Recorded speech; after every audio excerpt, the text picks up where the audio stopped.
चंद्रगुप्त मौर्य का जन्म लगभग 340 ईसा पूर्व में हुआ था। उनके जन्म को लेकर कई मान्यताएं हैं। कुछ इतिहासकार मानते हैं कि वे मौर्य वंश के साधारण परिवार में जन्मे थे, जबकि कुछ मानते हैं कि वे क्षत्रिय वंश से थे। उनका बचपन कठिनाइयों में बीता, लेकिन उनकी किस्मत उस समय बदली जब आचार्य चाणक्य, कौटिल्य की उन पर नजर पड़ी। चाणक्य, जो कि महान राजनीतिक गुरु और अर्थशास्त्र के रचयिता थे, ने नंद वंश के अत्याचारी राजा घनानंद को हटाने का संकल्प लिया था। उन्होंने चंद्रगुप्त को शिक्षा दी और उन्हें युद्ध, राजनीति और कूटनीति में निपुण बनाया। मगध विजय और मौर्य साम्राज्य की स्थापना। चंद्रगुप्त ने चाणक्य की सहायता से एक सशक्त सेना तैयार की। उन्होंने पहले पंजाब और उत्तर पश्चिमी भारत के क्षेत्र जीते और फिर मगध पर आक्रमण किया।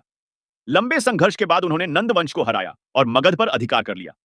इस तरह मौर्य साम्राज्य की स्थापना हुई, जिसका विस्तार भारत के अधिकांश हिस्सों तक हुआ। यूनानी प्रभाव और सिकंदर के सेनापति से संघर्ष। जब सिकंदर महान भारत आया था, तब उसके सेनापति सेल्यूकस निकेटर ने भारत के पश्चिमी भाग पर अधिकार कर लिया। चंद्रगुप्त ने सेल्यूकस को हराया और उससे संधि कर ली।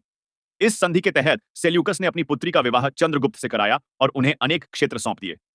प्रशासन और शासन व्यवस्था। चंद्रगुप्त ने एक संगठित प्रशासनिक व्यवस्था बनाई।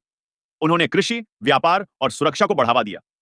चाणक्य उनके मुख्य सलाहकार बने और उन्होंने अर्थशास्त्र के सिद्धांतों पर शासन चलाया। संन्यास और अंतिम समय। चंद्रगुप्त मौर्य ने अपने शासन के अंतिम समय में जैन धर्म अपना लिया। कहा जाता है कि उन्होंने अपने जीवन के अंतिम वर्ष श्रवणबेलगोला, कर्नाटक में बिताए, जहां उन्होंने संथारा, आहार त्याग कर मृत्यु प्राप्त करना ले ली। चंद्रगुप्त मौर्य की कहानी साहस, संघर्ष और अद्वितीय नेतृत्व का प्रतीक है। उनका साम्राज्य भारत के इतिहास में सबसे महान साम्राज्यों में से एक माना जाता है। चित्रमय कहानी सुनने और देखने के लिए हमारे चैनल को सब्सक्राइब जरूर कर लेना।